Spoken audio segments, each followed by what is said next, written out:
Swift has kept us apprised of your recent activities. You've made great strides towards quelling the violence. Despite our best efforts to determine what provoked this uprising, the truth continues to elude us. Have you uncovered aught which might shed some light on the mystery?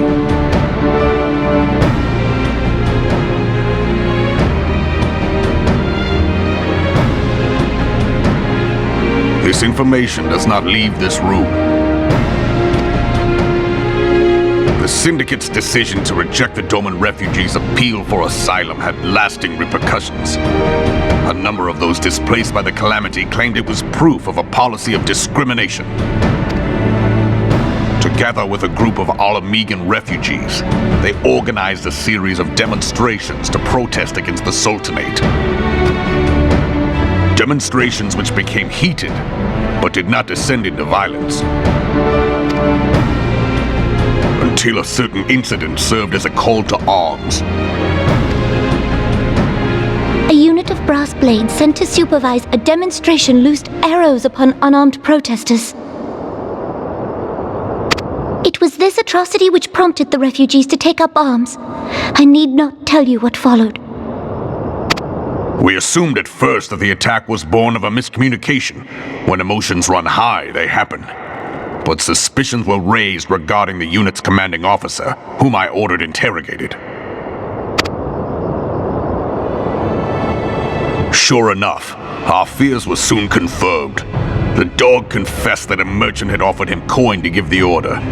A merchant in the employ of Taleji Adeleji. Taleji Adeleji. But he spoke in favor of the Doman's cause, and has ever seemed sympathetic towards the refugees' plight. Why would he do such a thing? Know you of the Cartano Reclamation Bill? It is a proposal to annex the Cartano Flats so that refugees may establish permanent settlements. When last I looked, that was disputed territory. Aye. Some might even call it a battlefield.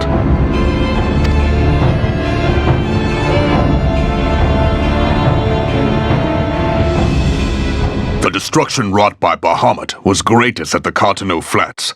That much is common knowledge. What is less well known is that his rampage laid bare ancient Alagon ruins, of which no record existed.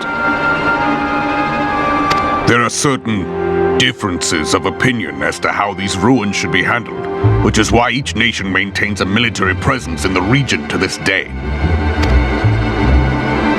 Yet differ though we may, we are still allies.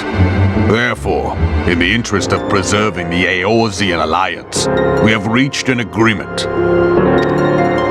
Any conflict which may arise during the course of military exercises in the region shall have no bearing on relations between our nations. In full knowledge of this delicate state of affairs, Taleji Adeleji proposed the Cartano Reclamation Bill. A shameless bloody ruse which stands to benefit him in but one conceivable way. If successful, he will gain control over the disputed territory under the guise of assisting in the resettlement effort. And you can be sure he'll build an orphanage next to every Alagon ruin.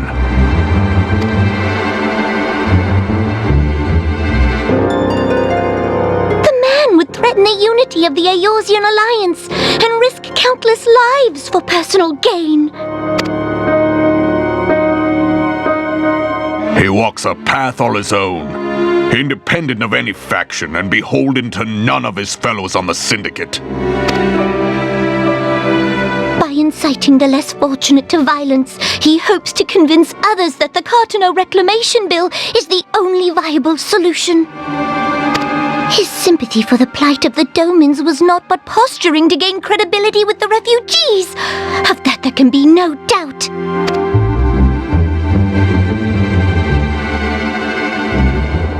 Forgive me, but what could possibly motivate Taleji Adeleji to go to such lengths?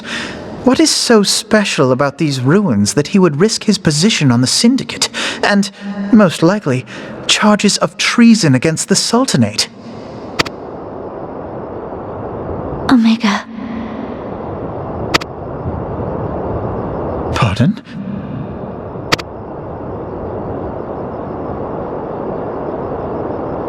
An Oligon monstrosity, not unlike the Ultima weapon. Mayhap larger, we know not. It has yet to be fully excavated. Oligon inscriptions indicate that it was created to fell Bahamut himself. If accurate, it might explain why Nail Van Darnus chose to bring the Red Moon down upon the Cotonou Flats. Given the ends he went to ensure Eorzea's annihilation, destroying the one weapon which could stay the Elder Primal may well have seemed like good sense.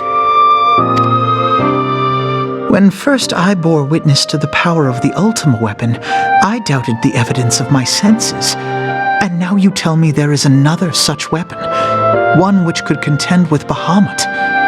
Bahamut! Aye, we were skeptical ourselves. Truth be told, until the Ultima weapon's existence came to light, we thought the inscription had been mistranslated.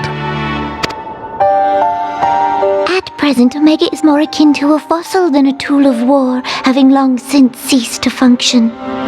As such, its true potential cannot accurately be gauged. However, if someone were to restore it, as the Garleans did the Ultima weapon, I have little doubt that he would wield untold power. Power enough to subjugate Uldar like as not, and the rest of Eorzea besides, which is doubtless why Taleji Adeleji yearns to have it. That he should aspire to world domination. He who has ever walked 2 paces behind Lord Lolorito in matters of commerce.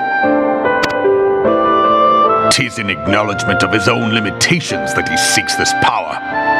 Woe betide us all should we allow him to have it.